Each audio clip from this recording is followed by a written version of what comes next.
Assalamualaikum warahmatullahi wabarakatuh.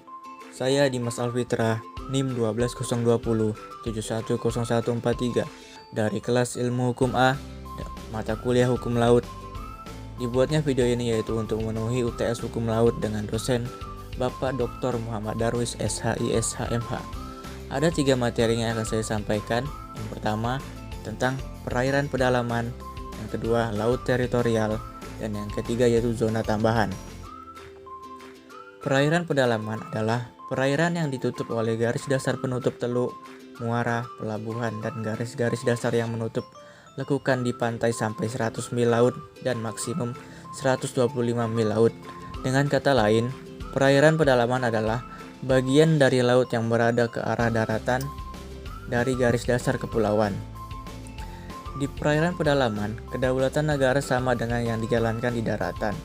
Negara pantai bebas membuat undang-undang yang berkaitan dengan perairan pedalamannya, mengatur penggunaan apapun dan menggunakan sumber daya apapun. Selanjutnya, laut teritorial. Laut teritorial adalah wilayah kedaulatan yang dimiliki oleh sebuah negara, mulai dari yang berada di bagian pantai yang menjadi daratan sampai perairan pedalamannya. Untuk negara Indonesia yang mempunyai wilayah lautan yang sangat luas, maka laut teritorial juga termasuk jalur lautnya. Berdasarkan UNCLOS 1958 dan 1960 menetapkan bahwa lebar laut teritorial setiap negara adalah 3 mil laut diukur dari garis pangkal. Tata cara pengukuran laut teritorial. Yang pertama, penentuan laut teritorial suatu negara pantai dilakukan dengan cara penarikan sejauh 12 mil dari garis pangkal terluar yang merupakan titik pasang surut terendah seperti yang diatur dalam Pasal 5 UNCLOS dan Undang-Undang Nomor 6 Tahun 1996 Pasal 5. Yang kedua, UNCLOS dan Undang-Undang Nomor 6 Tahun 1996 memberikan pengecualian terhadap wilayah laut yang memiliki pantai yang saling berhadapan antar negara pantai.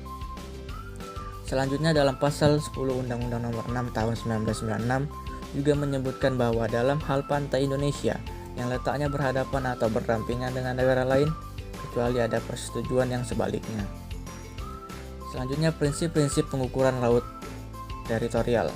Yang pertama, prinsip garis tengah atau median line principle, yaitu prinsip penyelesaian garis batas wilayah antar negara yang geografisnya saling berhadapan. Yang kedua, prinsip sama jarak atau equidistance principle, yaitu prinsip penyelesaian garis batas wilayah laut antar negara yang letak geografisnya saling berdampingan.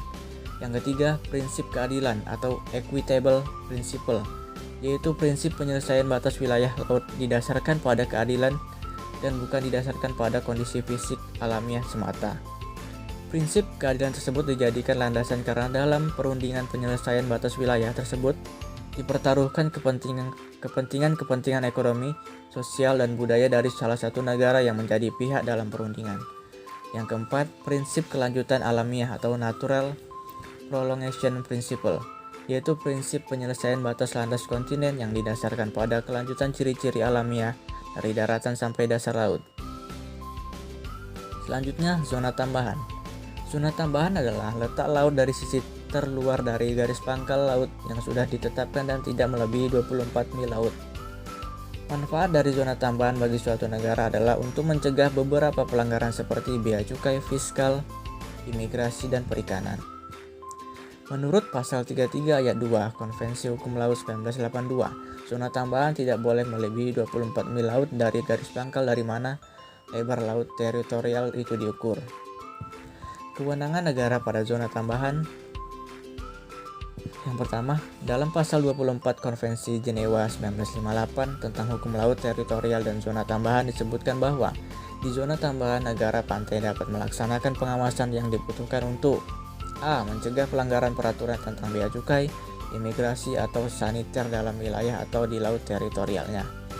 Selanjutnya, B. Menghukum pelanggaran peraturan tersebut di atas yang dilakukan di dalam wilayah atau laut teritorialnya. Yang kedua, ketentuan serupa juga dapat ditemukan dalam Pasal 33 UNCLOS 1982 dengan rumusan sedikit berbeda, di mana negara pantai dapat melaksanakan pengawasan yang dibutuhkan untuk A. Mencegah pelanggaran peraturan perundang-undangan, bea cukai, fiskal, imigrasi, atau saniter di dalam laut teritorialnya.